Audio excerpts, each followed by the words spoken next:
This is the Harvestman Flash Mob Dance-Off Defense, and it seems to work. Apilianes, the Harvestmen, is a large order. Within the group, the Eupnoi are the ones you are most likely already familiar with. The daddy longlegs of wood piles and porch lights and cave mouths. Tiny-bodied, with legs several times the length of everything else. The Eupnoi have two unique defenses. Leg autotomy, which is the automatic severing of their own legs, and bobbing. Most are nocturnal and lose water quickly, so during the day they roost inside humid, poorly lit places, under rocks and rotting logs, inside caves, under dense vegetation. Many Apilianes, especially the Eupnoi, will form large aggregations of individuals during the day while they are roosting.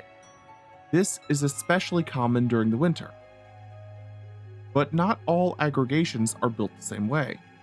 The genus Leobunum in the caves and mines of northwestern Canada form dense aggregations, hundreds to thousands of individuals packed at high density, facing upward, legs hanging down or intertwined. Others form looser aggregations, with dozens to a few hundred, bodies pointed in different directions, legs held out or flexed, but never interlocked. Aggregations of Leobunum have been recorded from caves and mines, lake shores, rock overhangs, buildings, and vegetation. At the top of the range, the numbers in these aggregations are unbelievable. Mass aggregations of Eupnoi can contain 70,000 to over 300,000 individual Harvestmen. These are aggregations of non-kin individuals in variable sex ratios. No family structure, no relatedness to explain the cooperation. Whatever holds the mass together, it isn't kinship. Sometimes these masses aren't even made up of the same species. Up to 3 different species of Harvestmen have been found huddled together in these defensive mobs. A mass aggregation at rest is calm. The Harvestmen move only in response to changes in their microclimate. Disturb it, and the individuals begin moving their bodies to and fro. The bobbing then propagates through a cluster of thousands, and the mechanism proposed is attributed to the autotomy, stimulus transmitted from Harvestman to Harvestman through the interlocking legs.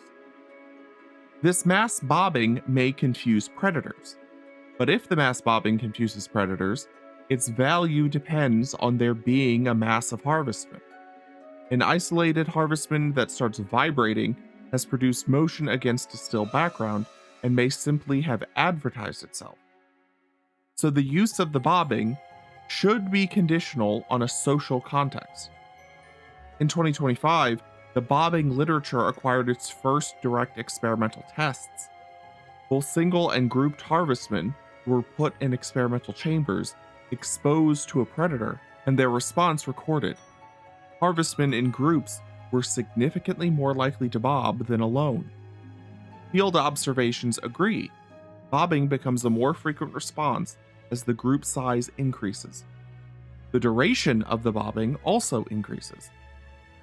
A larger group is more conspicuous, more easily spotted by a predator. The extra conspicuousness has to be paid for, and a longer dance is one way to pay. There is a second effect to these longer dances. In a group where everyone is vibrating, the Harvestman that stops is the only stationary object in the field of view, the one that the predators can pick out. In these aggregations, the waves of motion come with a wave of scent, the release of volatile compounds from the ossipores or the stink glands. What the chemicals do is genuinely contested. Maybe it's a deterrent, maybe it's for communication. The massing question is not so much why the Harvestmen gather in the first place, it's why they gather in specific locations. The strange thing about Harvestmen mass areas is that they tend to remain fixed from year to year, even after all the original Harvestmen have left. Why Harvestmen may originally choose a spot is unknown, but once they do, they chemically mark it. Every individual who comes to the marked spot marks it themselves over and over, building up a pheromone that stays in place over long periods of time, sometimes over a decade.